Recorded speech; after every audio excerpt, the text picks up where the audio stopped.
Today, June 6, 2024, marks 80 years since the historic D-Day invasion. On the beaches of Normandy, France, 156,000 sorry. On the beaches of Normandy, France, 156,000 American, British, and Canadian troops executed the largest amphibious landing in history. And what were they fighting for? They were fighting for democracy, for the preservation of a nation of laws and not of men. They brought together land, air, and sea forces to deliver 5 naval assault divisions.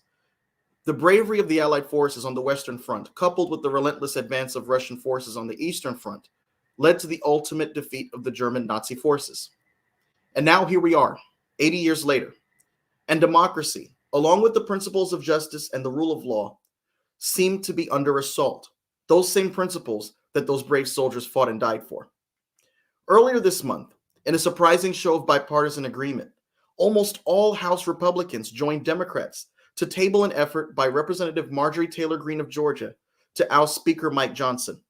The final tally was 359 to 43, with 7 members voting present and 21 not voting at all. The majority of both parties, 163 Democrats and 193 Republicans, voted to quash the challenge to Johnson's leadership. Despite this decisive outcome, Speaker Mike Johnson's tenure remains uncertain, as skepticism from the conservative wing of his party intensifies. Johnson, who held the role since a surprise victory last October, faces mounting criticism over his handling of government funding fights, government surveillance powers, and new Ukraine aid. Key conservatives such as Representative Andy Ogles of Tennessee and Ralph Norman of South Carolina have indicated potential challenges to his leadership come January, with Representative Chip Roy of Texas and others expressing their frustrations with his approach. The narrow majority leaves Johnson vulnerable to future challenges. Meanwhile, in the Senate, immigration policy once again has become a contentious issue. A border security bill failed to advance on a 43 to 50 procedural vote, underscoring the deep divisions within and between both parties. The bill, negotiated by a bipartisan trio of senators and written by conservative Republican Senator James Lankford of Oklahoma, aimed to overhaul immigration law for the first time in over 30 years, but faced opposition from both sides. Democrats criticized it as too restrictive and failing to address the root causes of migration, while Republicans accused Democrats of using the bill for political optics. At the same time, the Supreme Court, the bill ultimately resulted in President Biden taking unilateral action, signing an executive order that has earned the criticism of both progressives and conservatives. At the same time, the Supreme Court is under scrutiny as Senate Democrats push for ethics reform following revelations that Justice Samuel Alito and his wife had an upside-down American flag in their yard, a symbol used by Trump supporters to protest the 2020 election results. Democrats argue that this highlights the need for Alito to recuse himself from cases related to the insurrection in the 2020 election. Alito has declared he will not recuse himself. Amidst these political battles, former President Donald Trump has been convicted of falsifying records to cover up a sex scandal from the 2016 campaign, making him the first American president to be declared a felon. Republicans have rallied around Trump, decrying the conviction as a political move aimed at undermining his 2024 presidential bid, while Democrats emphasize the importance of the rule of law and accountability. In turbulent times like these, I'm so glad to be joined by someone like Congressman Rob Bishop, a man who has spent nearly 2 decades navigating the corridors of power in Washington, D.C., and has lived to tell the tale. Bishop, a former high school teacher and later Speaker of the Utah House of Representatives, brings us his memoir, The Things I Learned in Congress They Never Taught in School. This book is a journey from the classroom to the Capitol, and it offers a rare glimpse into the real workings of Congress, far beyond what the textbooks cover. Congressman Bishop, thanks for being a part of the Political Mic today. I look forward to this. So, Congressman Bishop, one of the things that you mentioned in your book, in 2010, you were given a specific responsibility. Specifically, you were tasked with helping to redraft the House rules. You said that your mandate was to propose systemic change. You also said that this experience made you wish that you could turn back the clock and reteach your legislative branch unit. Why did this experience make you want to reteach your legislative branch unit? Well, actually, I wanted to reteach the unit before 2010. that not only illustrated what was going on as the rules of procedure change. The reason I really wanted to redo everything and actually felt compelled to write the stories in the book is because what I had been taught or what I had read in the textbooks I was using just was not the same thing I saw taking place in Congress. So I wrote the book with some philosophy of government in there, but also the procedures of how we did things. And to me, this has to become one of the key elements. I enjoy talking about procedures. Some people only want to talk about philosophy. You talk procedures, their eyes glaze over. But I'm convinced that if you don't have a good procedure, you will not have a good policy outcome. And the procedures make a difference. So in 2010, when Speaker Boehner tapped me to be we didn't call myself a chair, I was just the leader of the group, to come up with a review of all of the procedural rules of the House. I enjoyed that thoroughly. I think we made some major changes that made the House more friendly, definitely more family friendly to those members who were there, and came up with some smoother ways of accomplishing our goals. And part of that was also because Speaker Boehner, as well as the majority leader from Virginia, wanted to make major changes to make it a more family friendly body and make it easier to actually conduct business. And so I'm glad we did those things. I wish we could do a few more of them. There were some other procedures I'd like to go through and change, specifically like rolled votes I'd like to eliminate forever. But it was a good process and to go through, and I was proud of what we actually attempted to do. To get that done, though, you have to have leadership on board. This particular year, leadership was on board to make some changes. One of my favorite stories in your book is a story of someone who was from a communist regime. And when they came to the United States and they went to a supermarket in the United States, they were surprised to see so many variations of a particular product.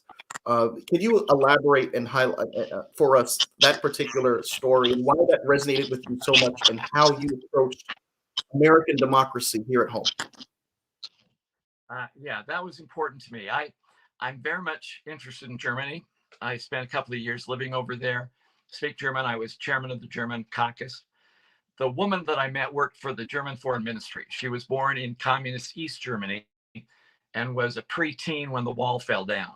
And the place she actually went with her mother was not the United States. She went to West Berlin for the very first time in their lives. And that's where they were just amazed at all the stuff there was in West Berlin. And she walked into a West Berlin supermarket and there went down a row and there were 5 different brands of sugar.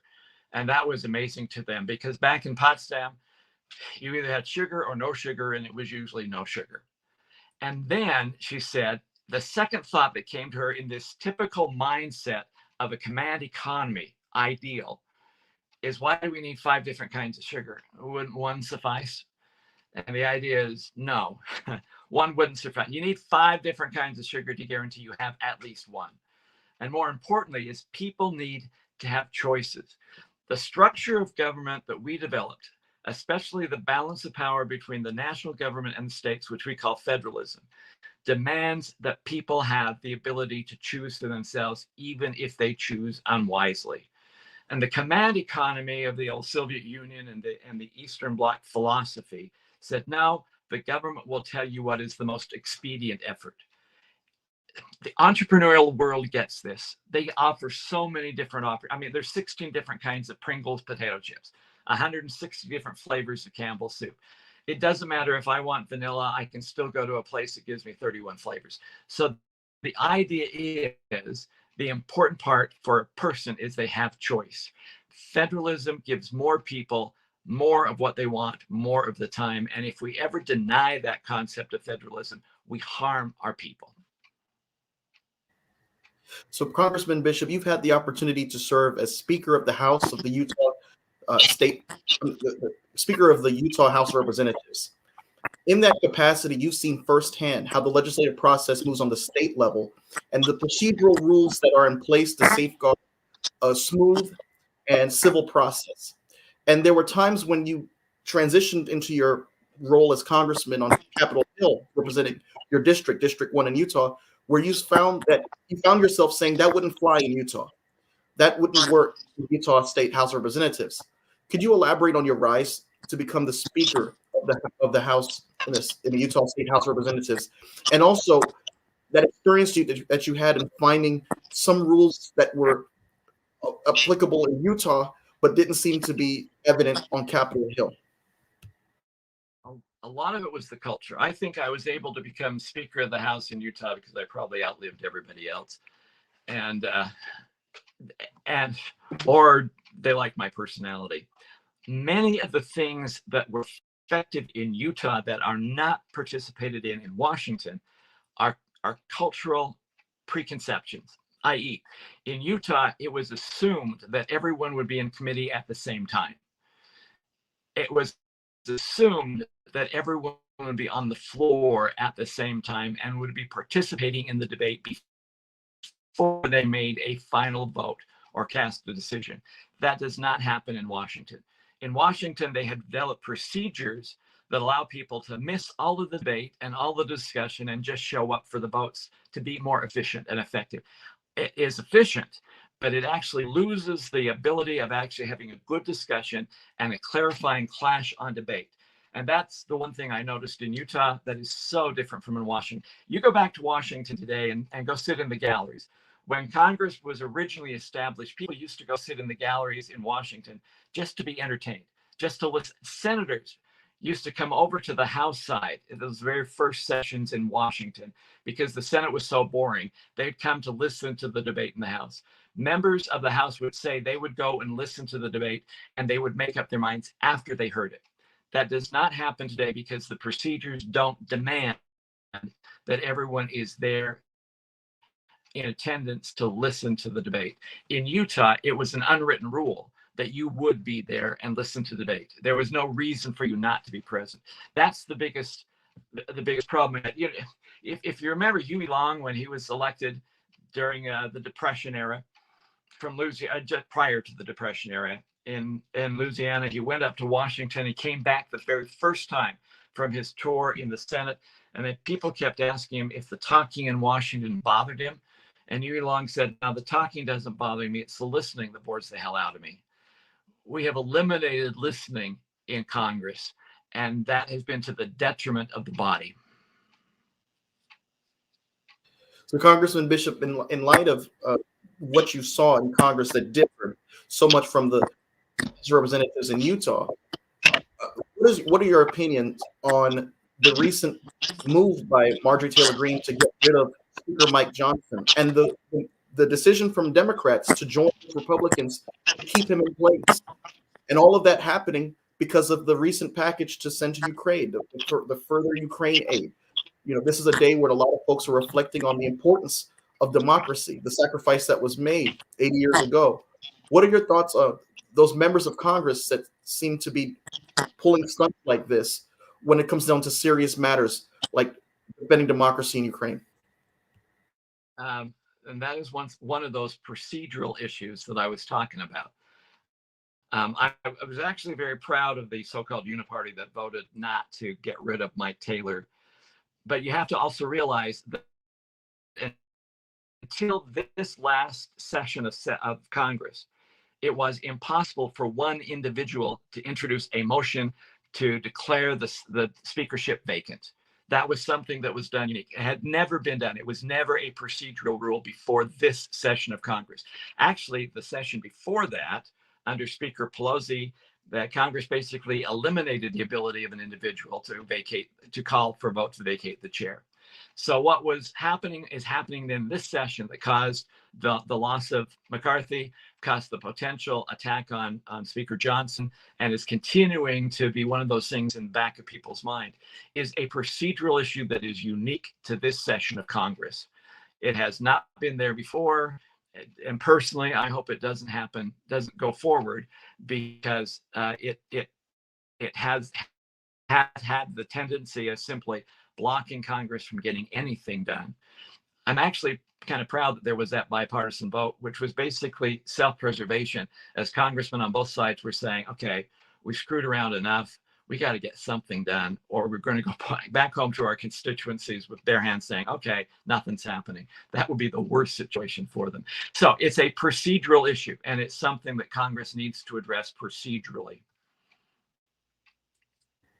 You know, I've always said that the Republican Party won on the issue of the southern border.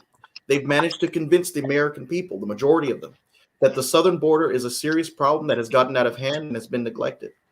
Now, in light of that, you had Donald Trump, of course, interject himself into the picture and torpedo a bill that was written by Senator James Lankford, a true conservative in every sense of the word. And because he said that because he lobbied Republicans against the bill ended up failing. And when the bill was placed back up for another vote on the Senate floor this past May, it failed yet again. Are you frustrated by outside influences in politics, like petty politics like this, getting in the way of concrete proposals like the ones that were inside of this bill? Because I've always said the Republicans were getting more, the Democrats were getting this piece of legislation. Are you frustrated with outside influences like Donald Trump getting in the way of what seems to be exactly what the Republicans have been calling for years? Yeah, this is probably not an answer that you want to hear, but this is not atypical. When I was there, there were certain times when senators got together, and they got together in a bipartisan group and came up with a bipartisan bill, and then came forward and said, all right, this is the bill. It has to pass this way. And anyone who votes against it is a communist. The problem that they had back then was the same problem that the Senate had with this bill, is they actually negotiated amongst themselves in private and did not involve enough members of the House to make it a bill that would actually pass both bodies. I am also frustrated because a lot of the issues that people don't realize are things that are already done within the system. The border lands, by definition, is 100 miles from the border inside the United States. A lot of people don't realize that from California's Pacific coast to the edge of Texas, where the Rio Grande starts, 80% of that borderline is all owned by the federal government, by the national government. And of that 80%, 50% of that is in wilderness designation. And there's a memo of understanding between the Border Patrol and the Department of Interior, which runs and owns the land, that the Department of Interior will have primacy on what the policies will be. They basically can tell the Border Patrol what they will and will not do. And if a border agent ticks off enough of the bureaucrats from the Department of Interior that they complain, it threatens the livelihood and the future of that Border Patrol agent. That is something that doesn't take legislation. It could be fixed right now if all you did is go back into the administration and the agencies of government and say, all right, fix the memo of understanding, allow the Border Patrol to do their job and to come up with the policies that they want to do. And that has the mass majority, the biggest portals in which we are getting illegal immigrants and have for the last 30 years are coming across that border between Texas and California and the Pacific Ocean. So that's one thing that doesn't take a bill. It can be done right now administratively. And that's one of the things I was pushing as I was leaving office, is trying to get people to say, look, there is a memo of understanding that screws up the Border Patrol. Let the Border Patrol do their job. That's the first thing that happens, and it will not take legislation to do it. It doesn't even take an executive order from President Biden to do it.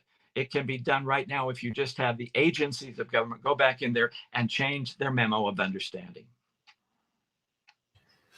What policies do you think that those House Republicans who felt like they were not consulted on this particular piece of legislation, what policies do you think that they would disagree with? Because the bill had, for instance, it had, according to James Lankford's office, it would abuse the use of parole on the southwest border that waved in over 1 million people, dramatically change our ambiguous asylum law by conducting fast screenings. It would limit appeals, and it would allow for fast deportations.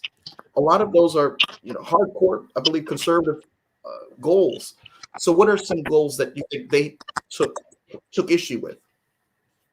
What are some policies they took issue with, I should say? Well, okay. I don't know.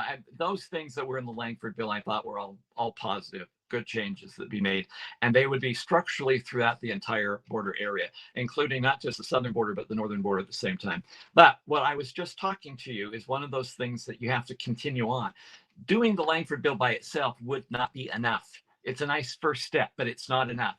Going back and allowing Homeland Security to actually be able to monitor their own men and make their own decisions and then do their own monitoring of the border is the most important thing, and not allow somebody that has an environmental agenda, that is a bureaucrat within the Department of Interior, to override that. That becomes essential. That becomes an important part of it. And if that's not there, you don't have a complete border program. So that's what I was saying. Those procedures that very few people in government still know are there, but they are. It's an impediment to having a strong border policy. And that was not part of the Senate bill. So the Senate bill was a good first step, but there needs to be a whole lot more. And in that, they needed to include some working with representatives over on the House side that understood those issues, to include that policy in it as well. So I'm sorry, this is once again where I think procedure is important, but procedure just moves policy, and we have a bad procedure which has bad policy as a result of it. So Langford bill was the first step. It's nice. It was a good thing to do, but it's not the solution. It's not what we have to do. And there is far more that has to be done. In your book, Mr. Bishop, you say that the founding fathers knew that laws, they called them heart barriers, would not stop bullies, but structural balance of powers would. You say that most classes and texts glass over the significance of the structure, and that sadly, so did members of Congress. Who specifically were you referring to? Who are the bullies, and who are those that are glossing over the significance of the structure that the founding fathers were referring to? You have to go back a century for that to find out and pick out all of the bullies. The idea that they were Newtonians, that for every action there's an equal reaction. And that's how they had a structure, so that no one person, one group, one cabal could make all the decisions. They had to balance off with somebody else. We did that horizontally between the three branches of government, something that Woodrow Wilson denied. He called that constitutional witchcraft. He did not believe there should be a horizontal balance between those. He didn't trust the legislative branch. He thought decisions should be made by experts in the agencies that are all part, oddly enough, of the administrative branch. And that's why he did over 1,800 executive orders in his 8 years in office to try and build that. The other balance was between the national government and the state governments. That vertical balance is what we call federalism. Teddy Roosevelt didn't believe in that. He clearly said that most decisions should be made in Washington, and people should assume that the states were nothing more than administrative units of the government. Those two presidents changed the mindset during the beginning of the progressive era, and it has webbed and flowed since that time, with a lot of presidents making executive orders. I mean, we've always had executive orders. Washington did the first one, but he did 8 in 8 years. Teddy Roosevelt did 1,000 in his 7 years. 1,800 by Wilson. FDR did close to 4,000, but then he lasted longer than others. And it's ebbed and flowed. Eisenhower and John Kennedy didn't do many of those. The last 3 presidents we've had in both, well, starting with Carter and then Clinton, and then especially with Obama and Trump and Biden, we have gone overboard with executive orders. I mean, Biden did 100 in his first month as president. Those are the things that have got to be realized, that is what is destroying the structure that the founders really wanted to have. If we write the obituary of the United States, executive orders will be the reason for that obituary to be written. Executive orders are destroying the idea of structural balance. They are destroying the first article of the Constitution, and they need to be they need to have some kind of clawback from the second article of the Constitution to the first article, and allow the elected legislators to have a greater say. I also blame some of the legislators. If legislators would write more specific legislation, executives couldn't make executive orders. An executive order cannot ban or turn around a specific requirement passed by Congress. Congress isn't being specific enough. They bear some of the responsibility for this. So, in alignment with what you just mentioned, what are your thoughts on Biden's recent executive order, particularly on the border, that's that's designed to allow for swift deportations of migrants entering Italy when a daily threshold of 2,500 encounters is reached? And it's also aiming to impose order and ensure legal pathways that are prioritized. It's a nice first step. It is bizarre that Biden first said Congress has to pass something because I don't have the power to do it, and now he's passed an executive order saying I have the power to do it. It's a plus first step. The bottom line, the problem with it, it is still is an executive order. If you really want to have a good, positive solution that goes through all the checks and balances, Congress has got to step up and do it. But that's why I said, okay, the Langford bill was good. It didn't go far enough. Biden, I don't complain about the executive order he did, except that it is an executive order. That should be a legislative function, not an executive function. Congressman Bishop, you say that, just alluding to that part of the book that I was referring to a little bit earlier, that the founding fathers knew that laws would not stop bullies, but structural balance of powers would. Are there any current modern bullies that you believe that these structures of balance of power were designed to prevent or to protect American democracy from, that are currently sitting in members of Congress or maybe even Trump himself? That's why I was saying I'm sorry that the last thing didn't come out because I thought I was going eloquent on it. There are members of Congress who give lip service to the idea of balance of power and structure until they can see the opportunity of coming up with a federal national program, especially if they can name it after himself or herself, that and then they'll throw the idea of this balance under the bus. There are some people who are more interested in getting publicity and being on a newscast than they are about coming up with a policy decision. I think you know who those people are anyway. They don't have to mention them. It is frustrating. It is, though, if I can just throw out one other thing, it's going to take you to a different level. I apologize.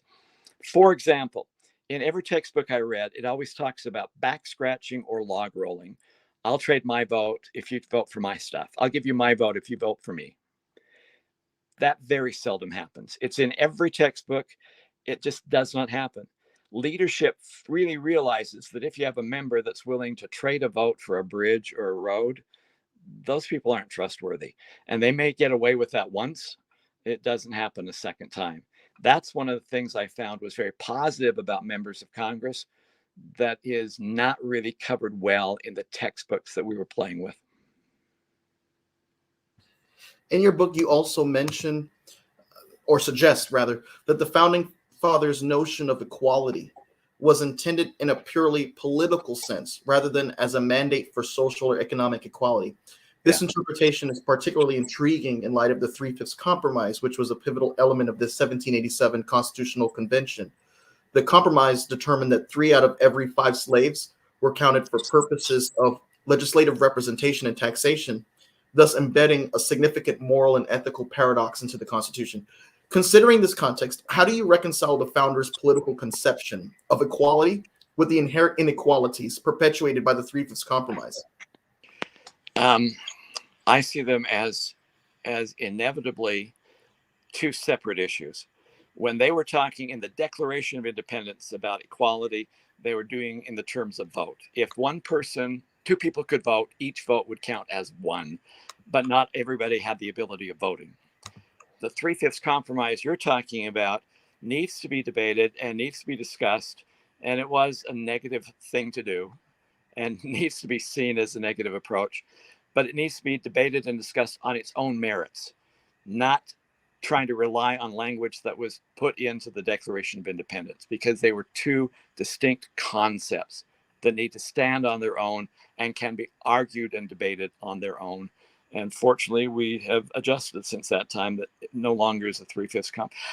One of the ironies I found as a history teacher, and you were a history teacher too, had the Three-Fifths Compromise not been there, I still think John Adams would have won re-election instead of Thomas Jefferson. The South, because of those Three-Fifths Compromise, had more votes with people who didn't vote, more votes they could count in the Electoral College and and for redistribution of seats in Congress, and they didn't have people that were actually voting in that. It was one of those things that skewed the politics of the United States, at least in my opinion. How should modern interpretations of the Constitution address the historical compromises on human rights and representation that were present at its inception, in your view? I don't know, to be honest with you. I would hope that we can realize that every compromise that moves us towards a proper goal is not a bad thing. It's like Phil Graham once said, if I'm trying to get from Houston to Washington and I get as far as Memphis, that's okay. If I end up in Boston, that's when there's a problem. So if in this effort to try and come up with a more equitable society that we are moving in a direction that gets us closer to a goal that is positive, we should embrace that as a step, not a complete final solution, but a step towards a final solution. It's only if we insist that we go off on a tangent that doesn't have anything to do with reaching a final destination that is successful, then we got problems, at least in my estimation. And you also mentioned that if there was a need to establish justice, justice was obviously considered lacking on both a national level and under the articles of the articles that, of course, that we were talking about in your book, and on the state level. You said that the framers hoped to curb the excesses of some of the states, just as patriots endeavored to curb the excesses of the national government now. What are some of the excesses of the national government now that you're referring to that these quote unquote patriots are endeavoring to curb? Oh, there there are so many, and once again, it comes because I was Speaker in the House and was forced to actually implement several mandates coming from the federal government. Things like motor voter screwed up the rolls in Utah forevermore. We are still suffering without knowing really who is enrolled and who is not enrolled as a person to vote because of motor voter. And what was so wonderful is the federal government gave us the great opportunity to pay for it all out of state funds itself. So, and the worst thing that actually, the only thing that's worse than an unfunded mandate coming from the federal government is a funded mandate coming from the federal government.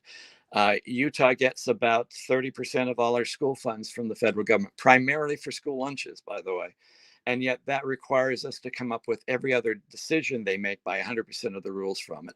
Those are areas in which if you find an area that is much better run on the state level, because the state can actually provide much more efficiency, creativity, and justice in the terms of recognize when someone falls through the cracks, which will never happen on the national level, but can happen on the state level.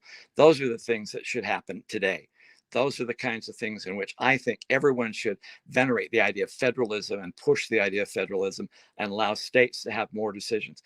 There are some states that want to have a robust government, and if they're willing to pay for it, fine, let them do it. But don't force that on every other state. Let those states have some kind of control. Goes back to the lady looking at the sugar in West Berlin. Give people more choices. So, Congressman Bishop, also in your writings, you argue that the framers of the Constitution aim to establish justice by. I'm sorry. You also mentioned certain events such as Shays Rebellion and the Whiskey Rebellion. And you mentioned how those events underscored the need for a stable national government and the importance of ensuring domestic tranquility. You highlight how the prompt actions by leaders like Washington and Adams were crucial in addressing these insurrections and maintaining order.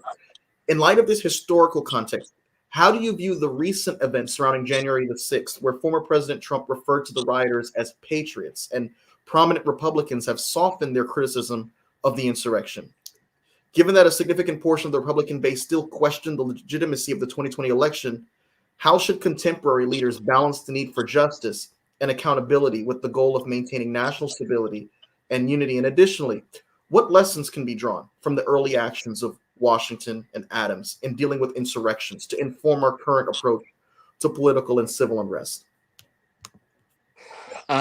You went through a whole lot that would be.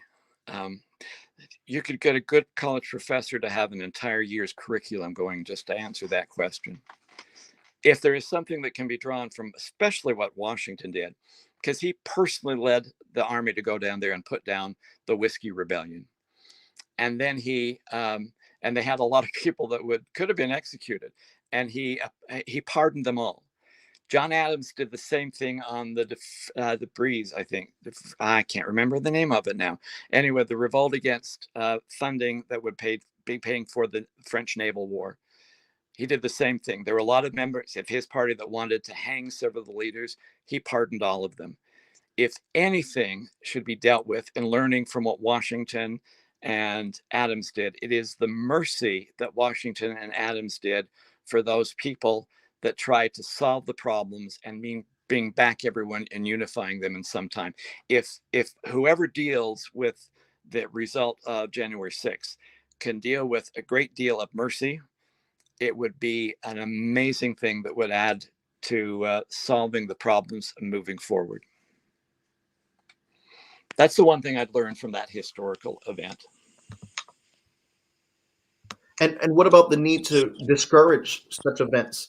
Never before in our nation's history had we, not even in the Civil War, did we have a situation like we had unfold on the 6th, where the Confederate flag was being paraded around in the nation's capital.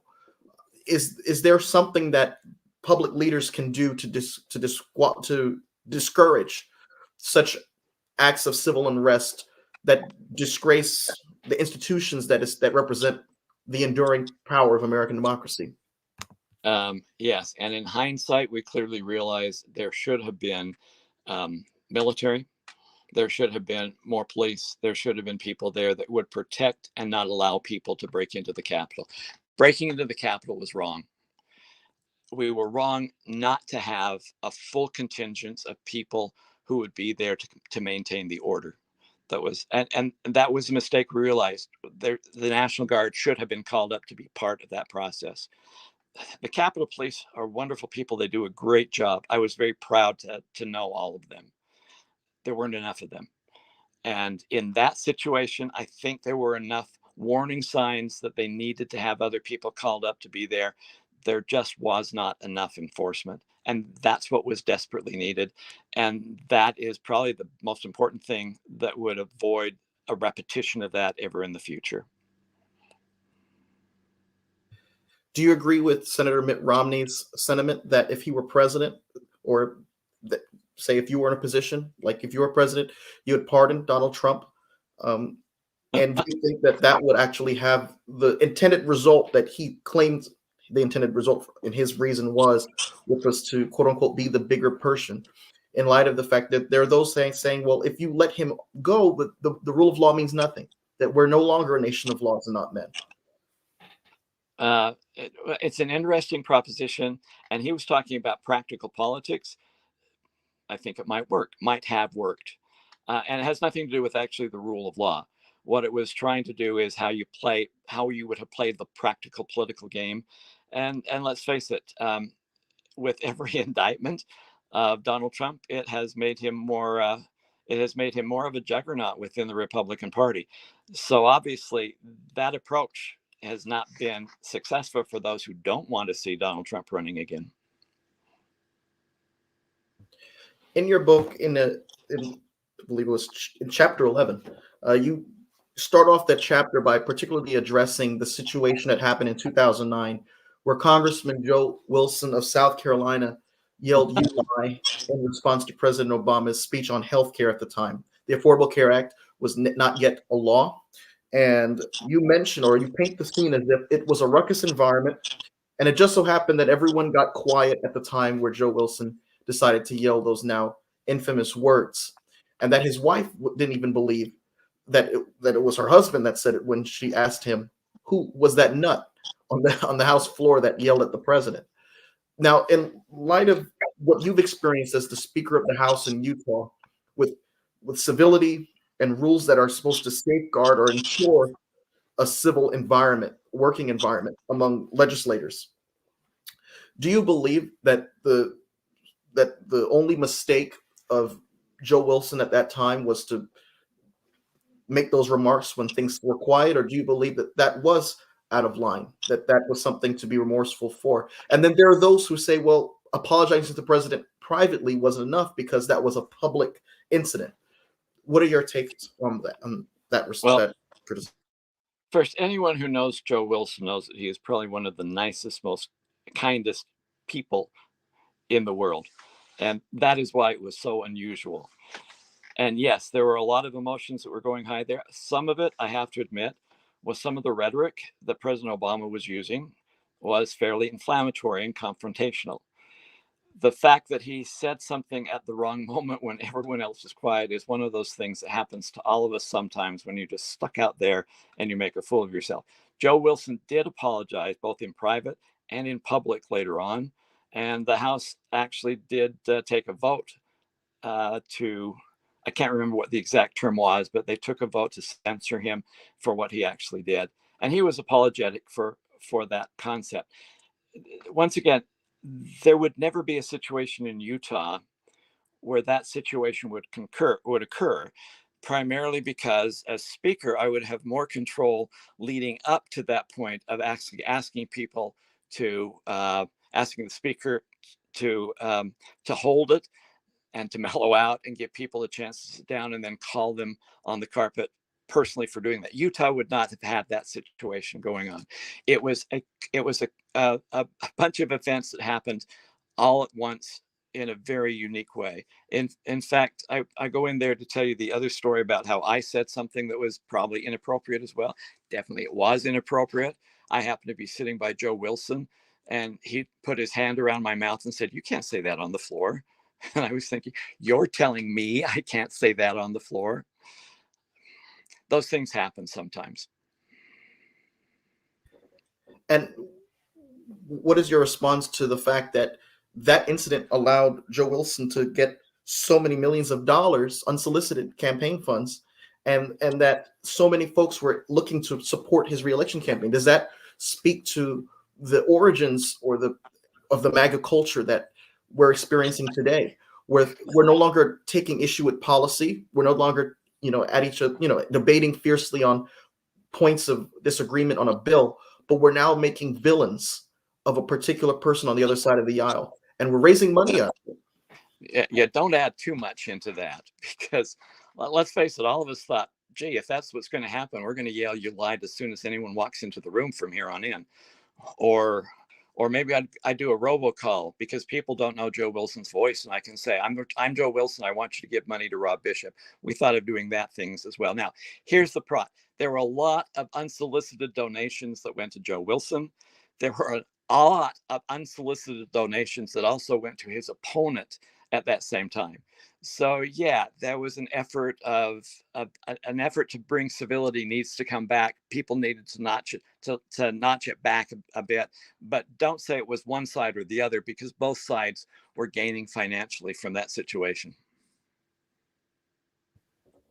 What is your response to the way Dr. Fauci was treated in Congress, where Marjorie Taylor Greene referred to even call him doctor? This is a man who was appointed by Ronald Reagan, who many on the conservative side revere and honor, and he served presidents on both parties. His goal was to preserve and protect the health and safety and welfare of the American people. He was not a political person. I always say that, asking him about his political preferences was probably as relevant as asking a library their favorite football team. He was a scientist. He was someone who was responsible for, following the data, no matter where it led. Look, the chairman of a committee is responsible for maintaining the order, and the chairman at that time tried to maintain some kind of order to it. What an individual member says, an individual member will say, but there are some limitations, and there are also some limitations what the chairman can do. If you recall, there was another occurrence where somebody had made mention of eyelashes, someone then had made mention of body styles, and someone was yelling that the words be taken down.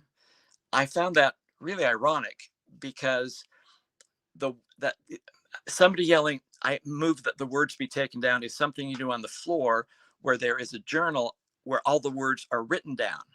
In committee, no one writes down the individual discussions that are membered by members. So yelling over and over again that I move the words be taken down is something that can't happen. The chairman needs to understand that and try and mellow people out on an individual basis. Um, it, how do I say this? All of us need at some point to realize, well, let me put it this way. I have never done Twitter. I have never tweeted. I am the only member of Congress that had a Twitter account and never actually used it once. I didn't even send out a trial. And people kept coming to me saying, you should do it because you are snarky and you say things at the spur of the moment. I don't see that as a compliment that was given to me at that time. Some people have the tendency of being snarky. I think part of our social media in which we respond so quickly without thinking about it has not necessarily helped the public dialogue at all. I saw the same thing actually with communications coming into my office. If somebody talked to me or called me, they were polite. Or if I used to have the habit of going back and getting emails that I'd received and I calling them back, especially if they were somewhat negative. They were always polite in person. If someone took the time to actually write a letter, it was usually well thought out and polite. But there is something that is so quick and easy and impersonal about dashing off an email and saying something really mean and ignorant in that email that people tend the tendency of doing that. Emails have changed the course of discussion, and I don't think it's changed the course for the better. Twitter, Instagram, all those things have changed the course of discussion. They haven't changed it for the better. And we could all take a lesson of saying, all right, let's just mellow out a bit and try and treat people as people, not necessarily as a political object. Does that help? Is that even coming close to what you want to hear? No, that makes sense to me. But you have Representative Green, and I've heard, Representative Jasmine Crockett argue that, well, I wasn't going to make the remark that I made if the committee chairman didn't seem to have a lack of control, and so she was looking for clarification on what are some of the repercussions for a member who would speak out of line. And when there didn't seem to be any, she took the liberty to go and play tit for tat. And then going back to even the Obama situation, there might be those who say, well, look, even if you consider some of the Obama remarks in his speech something that you didn't agree with, at least he was talking about a policy position on healthcare, and he wasn't, calling anyone of the Republican Party a liar. And so there are those that say, well, look, we understand that there are those arguing, but both sides, this is a problem, both sides, but there seems to be a certain standard that one side is not allowed to go on or very hesitant to go to, and another and a lower standard that the other side is willing to take regardless of the consequences. Kind of, but I'm sorry. I was there for the speech. I was hearing it. I was insulted and infuriated by many of the comments that the president was making. The president was going above and beyond what is the norm that a president would do in that kind of a speech. So I'm not saying that anything is right. I'm not saying it's right to shout out. I'm not saying anything like that. All I'm saying is there were problems on both sides. Do not try and make it a one-sided issue, because it wasn't. The response of Representative Wilson was a response to something that was a provocative statement. Had the provocative statements not been made in the first time, there would not be those responses. So once again, on both sides of the issue,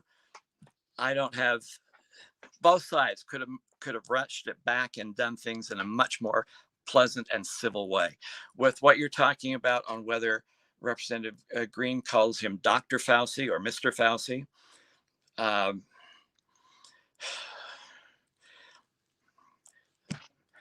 I think I would have called him Dr. Fauci just because.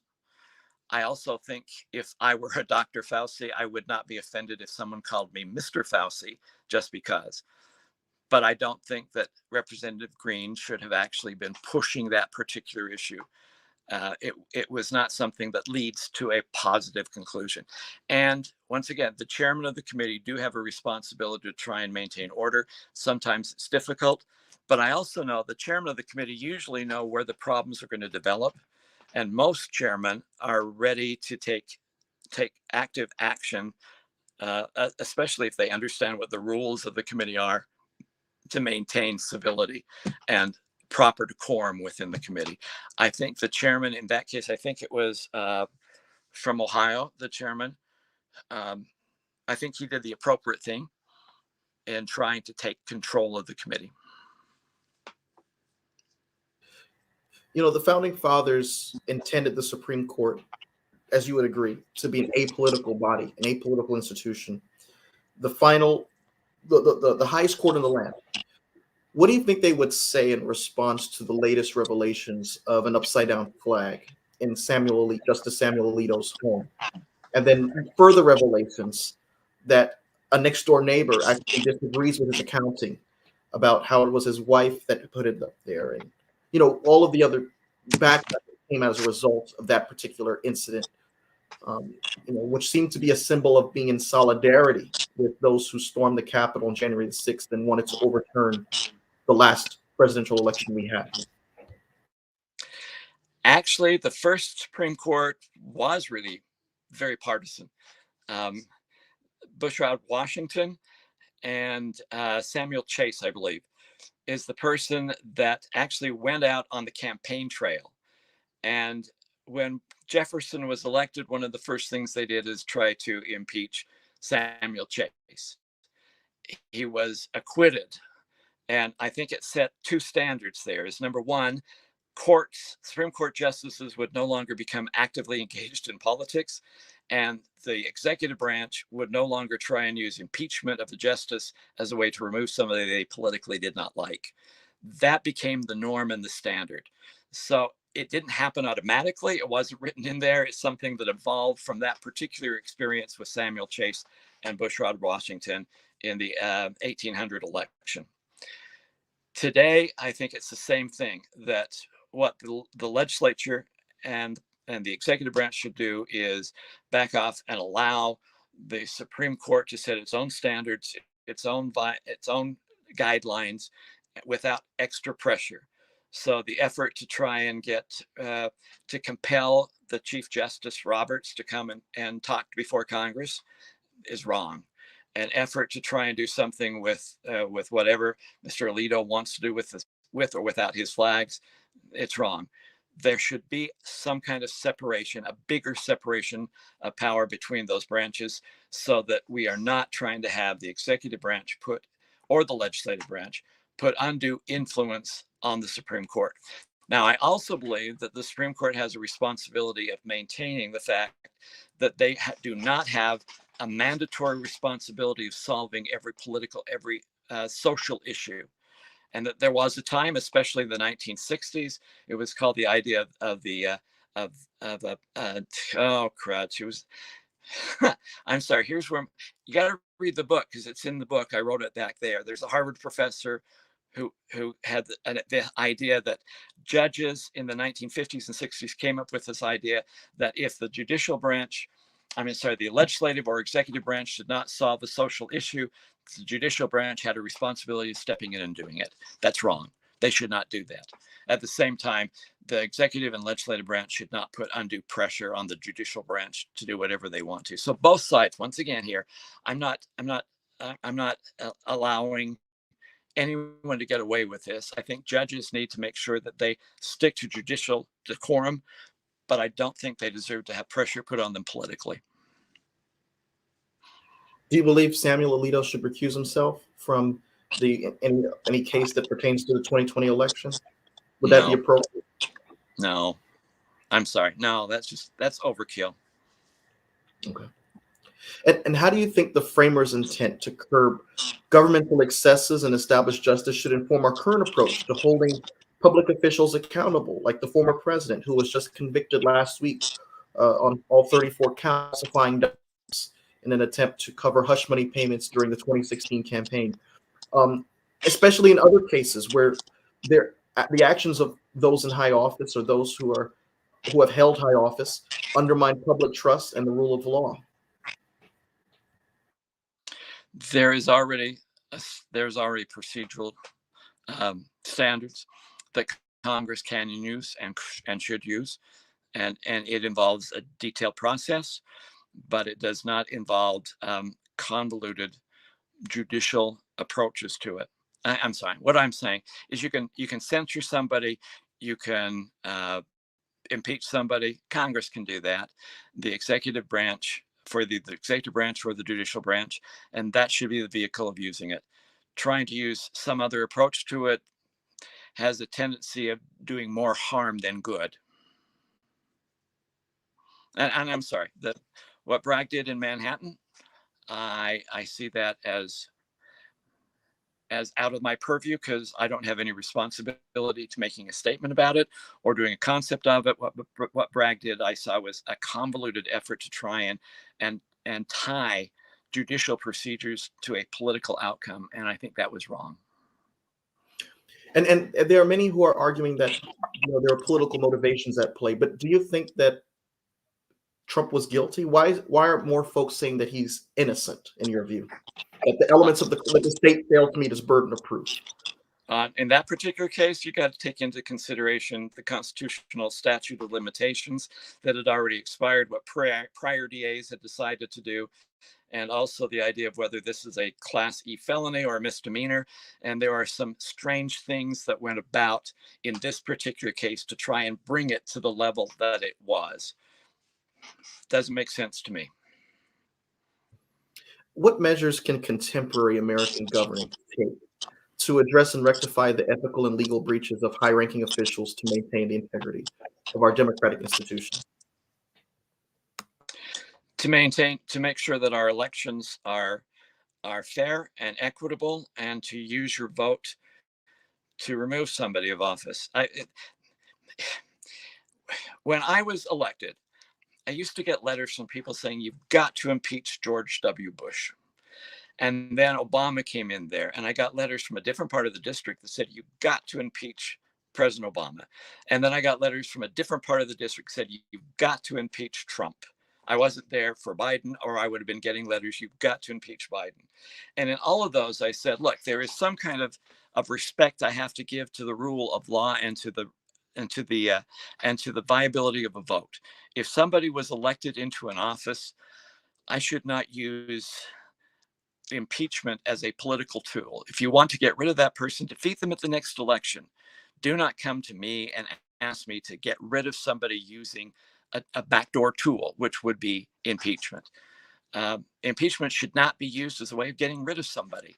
Impeachment should be a way of used only as a last resort. But use the ballot box and do that. Now, if somebody doesn't trust the validity of a ballot box, we got to make sure that we have a system that we have where people can have trust and faith in the validity of an election system. That's the important part. And in light of that, do you think it was a mistake to impeach Secretary Mayorkas earlier this year? I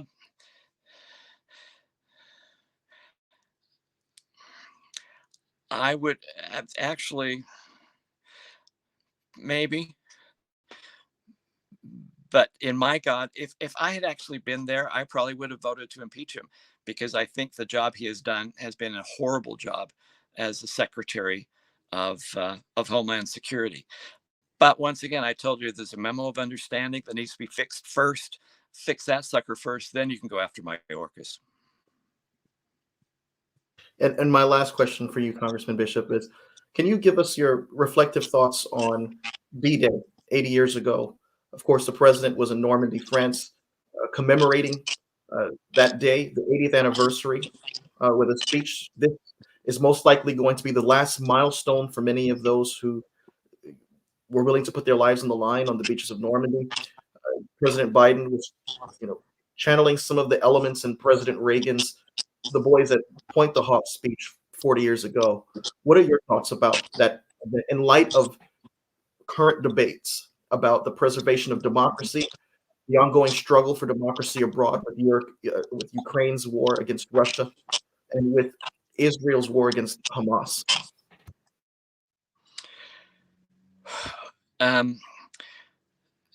Looking back at D-Day is a tremendously personal idea. Trying to put yourself into one of those, actually, there's an exhibit down at the Marine Corps Museum in Quantico that allows you to go into one of those boats that's landing on Normandy and having all the effects of the bullets sounding going around you. And I can't actually ever go in there without trying to think of what those men, and I assume there were a few women here and there that were involved in it, but I don't know if actually on landing there were, but what all those young Americans and Canadians and Britons were thinking and feeling as they put themselves into danger for doing something they need to have their society survive. That is so an overwhelming thought that that I just can't get past the humanity of it and what it would have been like to be one of those people who landed at Normandy and survived, or one of those people who landed at Normandy and didn't survive, and how much I owe them for their willingness to make that sacrifice for me and for my family. It's something which I can never repay them. I have an eternal debt of gratitude.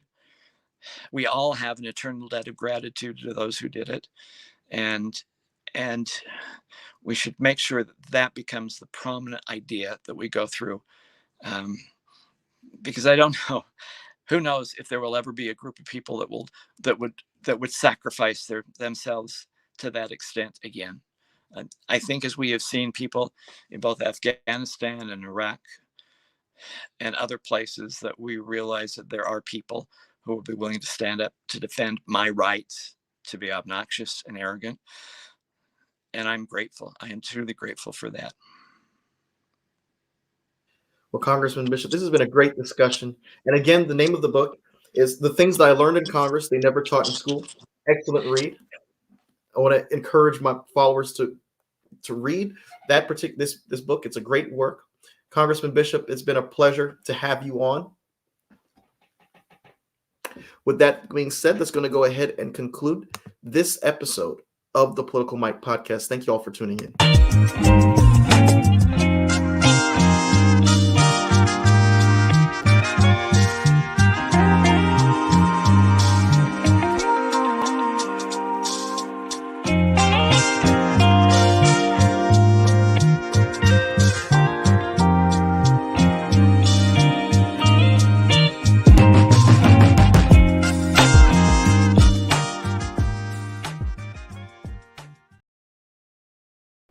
Hi, it's Mike Taylor, the host of the Political Mike podcast.